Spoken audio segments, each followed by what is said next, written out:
Урматтуу көрүүчүлөр, сиздерди Мекендештер YouTube каналына подписация басканды суранабыз. Биздин каналдан мекендештердин жаңылыктарын көрүп туруңуздар. Бул видеону сөзсүз түрдө WhatsApp группаларга таратыңыздар. Орусияда жүргөн ар бир мекендешибиз көрсүн. Орусияда 25 жаштагы кыргыз кызы унаа сүзүп, комада жатат. Жакындары элчиликтен жардам сурайт. Жаныш кызы Альбинаны Орусияда жөө өтмөктөн айдоочу сүзүп кетип, учурда ооруканада эс учун жоготкон абалда жатканын айтты. Альбина 25 жашта, турмушка чыга элек. Кышта Орусияга иштөө үчүн кетишкен.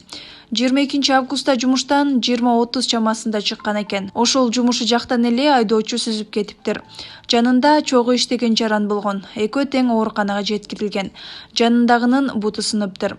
Ал эми кызыбыз 22 августтан бери комада жатат. Кечээ 25 августта абалы начарлап операция болду. Учурда булар Подольск шаарында, ошол жерде бир эле госпиталь бар экен.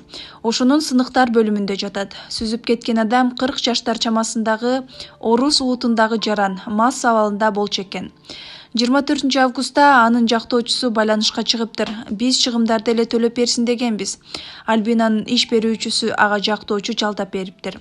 Учурда анын абалы оор. Ал өзүнө келип, көзүн ачкан соң операция болуп, которулушу керек экен. Анткени Подольск шаарында операция кылчу шарты жок экен. Операция Москвада жасалышы керек экен. Баасы 2 миллиондон 5 миллионго чейин деп жатышат.